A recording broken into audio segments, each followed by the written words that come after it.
जय श्री सीताराम।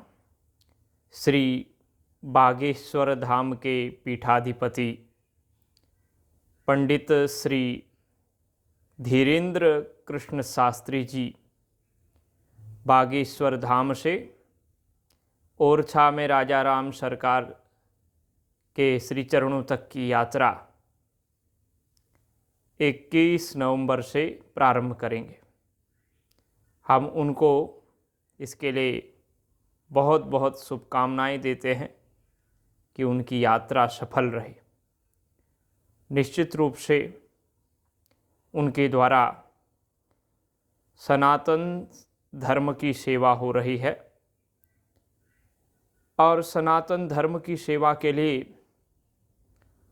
शास्त्रों का, संतों का, सद्गुरु का आश्रय परमावश्यक है।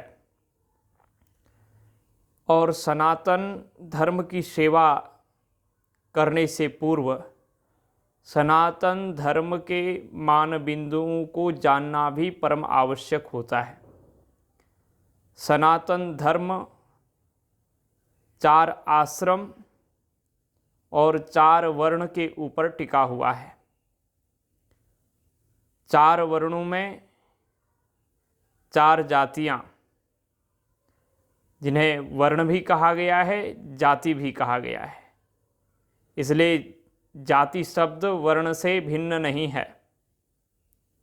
और जो जातियां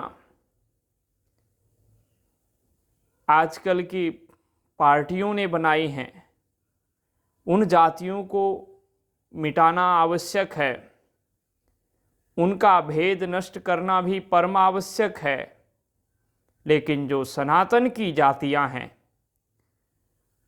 जो ब्राह्मण, क्षत्रिय, वैश्य, शूद्र, ये सनातन धर्म की व्यवस्था के लिए बनाई हुई जातियां हैं, जिन 4 स्तंभों पर सनातन धर्म टिका हुआ है, उनको नष्ट नहीं किया जा सकता।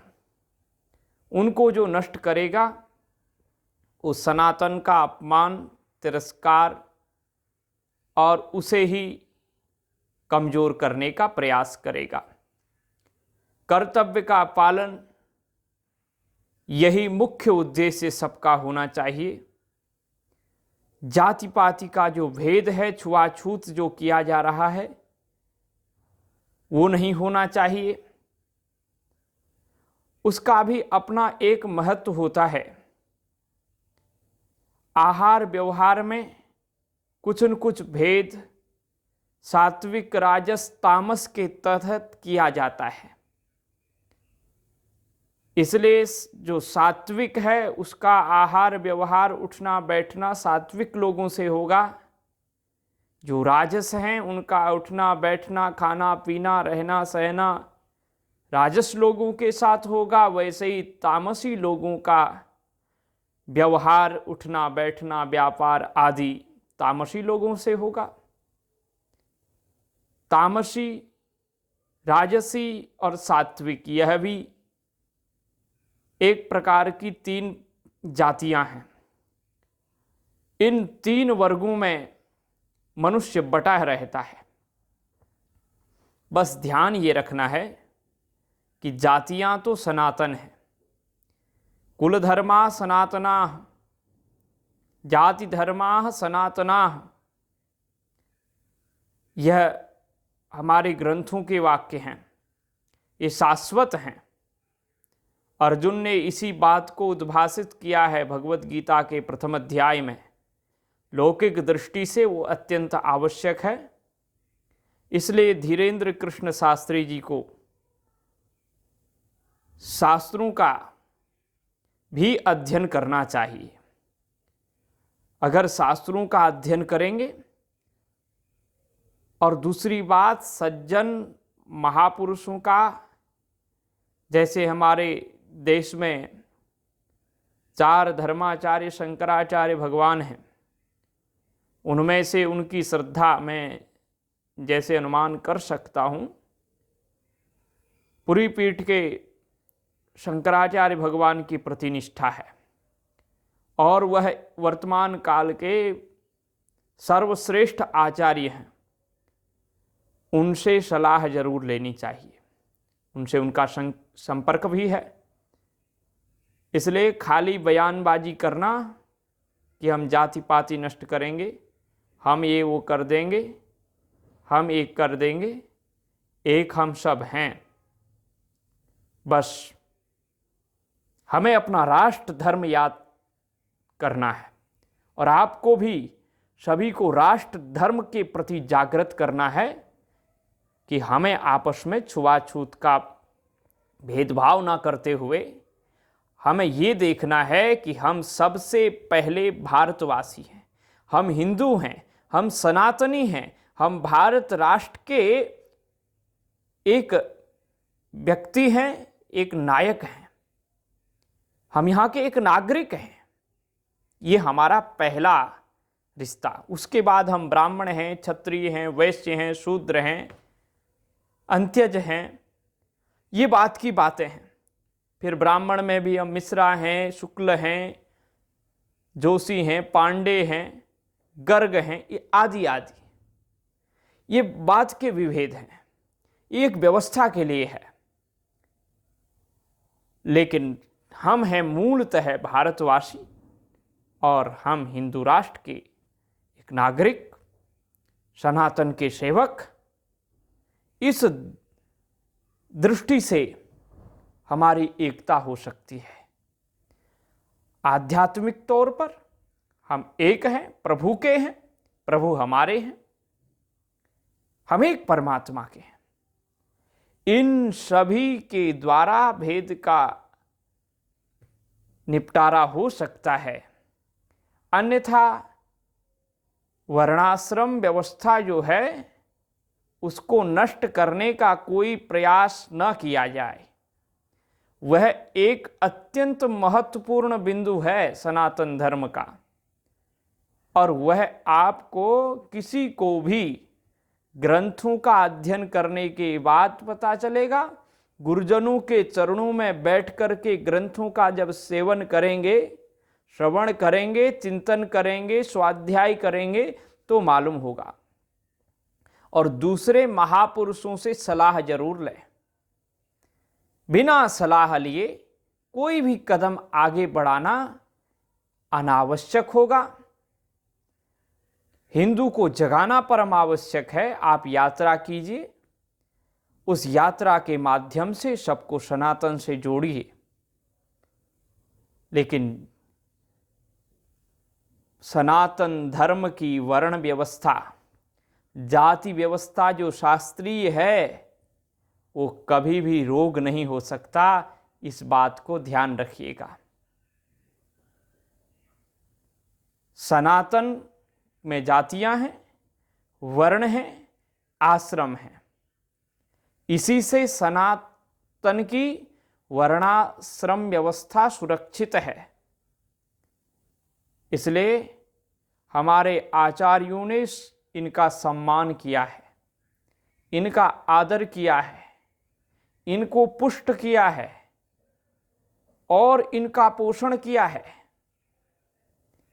आप इन जातियों का विरोध कैसे कर सकते हैं?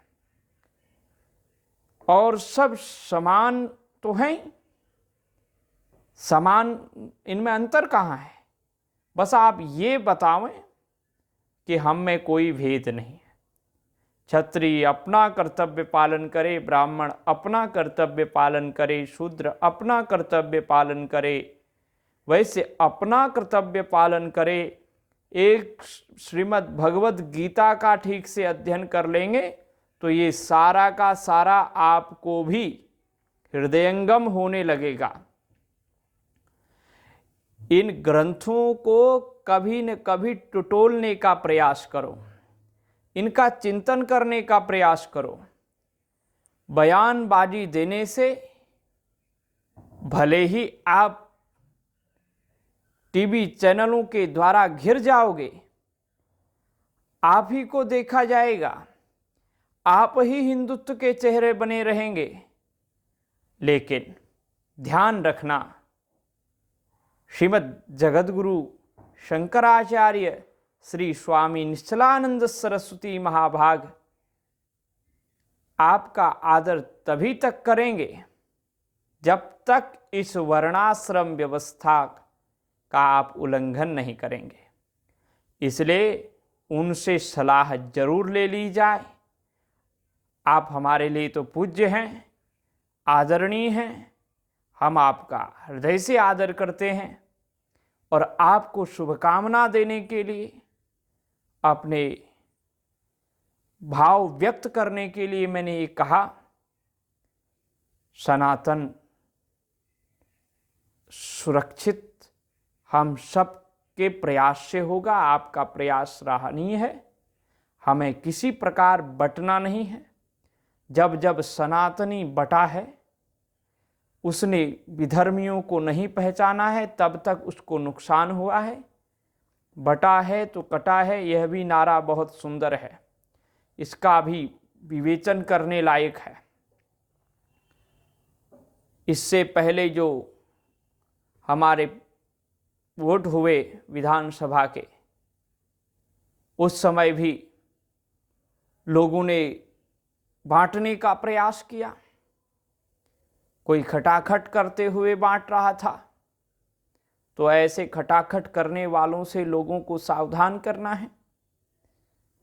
एक रहेंगे सेफ रहेंगे, ये भी बहुत सुंदर नारा है।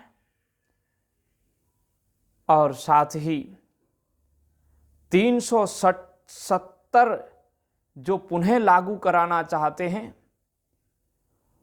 वह लोग भी शांत रहें। वो चाहे साधु संतों हो, चाहे कोई हो, पुनः 370 लाने का कलंक इस भारत में लगाने का प्रयास कर रहे हैं। वही खटाखट वाली सरकारें वहां आ गई हैं ना पुनः, और प्रथम ही उन्होंने 370 को बहाल करने का प्रयास किया और उनसे संबंधित उनके चापलूसी कुछ वक्ता भी उसमें घुसने लगे कि हाँ हाँ आना चाहिए, क्यों नहीं। हिंदुओं का हालत बहुत खराब था 370 के रहते। गौ माता का हालत तो पूछना ही नहीं। जो उठाता था उन हिंदुओं को भी मार करके वहां से भगाया। इसलिए मोदी जी का, माननीय प्रधानमंत्री श्री मोदी जी का और माननीय श्री अमित शाह जी का हम हृदय से सम्मान करते हैं। हमें जाति पाति का भेद नहीं करना है, अपने कर्तव्य का पालन करना है। जाति पाति से कोई छोटा बड़ा नहीं है। मस्तक, हस्त, उदर और पाद, इनमें कौन बड़ा है? चारों के रहने से, चारों के संयुक्त होने से, चारों के सुरक्षित होने से ये शरीर स्वस्थ रहता है, ठीक से कार्य होता है। समाज का निर्माण इन चारों से ही होता है। इसलिए इस व्यवस्था को समझना धर्माचार्यों के लिए आवश्यक है। जो लोग भी बिना पढ़े लिखे केवल बयानबाजी करना जानते हैं, उससे सनातन की हानि होती है। सनातन के आचार्यों में मतभेद बढ़ता है। इसलिए आपस में ही कलह होने लग जाए तो फिर बटेंगे, और बटेंगे तो कटेंगे वाला बात है। काटने के लिए तो दुष्ट लोग पहले से तैयार हैं ना। हम आ गए तो हिंदुओं का ये कर देंगे, वो कर देंगे, ये कहने के लिए तो कांग्रेसी लोग पहले से लगे हुए हैं। कोई कह रहा है हम जलेबी को पूरे विश्व में घुमा देंगे। कोई कहता है हम आलू से ही इधर से भेजेंगे, उधर से निकालेंगे तो वो उसको सोना बना देंगे। तो ऐसे पागल मूर्खों से सावधान होने की आवश्यकता है। और श्री धीरेन्द्र श्री कृष्ण शास्त्री जी निश्चित रूप से महापुरुषों का अनुग्रह प्राप्त करें, ग्रंथ का अनुग्रह प्राप्त करें, ग्रंथों का अध्ययन करें, और तब और भी ज़्यादा और अच्छे ढंग से शास्त्रीय रीति से वह इस सनातन धर्म की लगाम को पकड़ते हुए आगे जाएंगे। और हम तो आपके साथ हैं, पर ध्यान रखना, आचार्यों का सम्मान, आचार्यों की सलाह, धर्माचार्यों की सलाह, जाति पाति मिटाने का जो दावा, ये ऐसे नहीं करना, पहले सलाह ले लेना। नहीं तो इसी में कोई जगत गुरु जी इसका विरोध करेंगे तो फिर कल के दिन आपको बुरा लगेगा और कुछ अनुयायियों को बुरा लगेगा। इसलिए किसी को बुरा ना लगे, पहले ही आचार्य से सम्मति प्राप्त कर लें। जय श्री राम, जय वागीश्वर धाम, नारायण।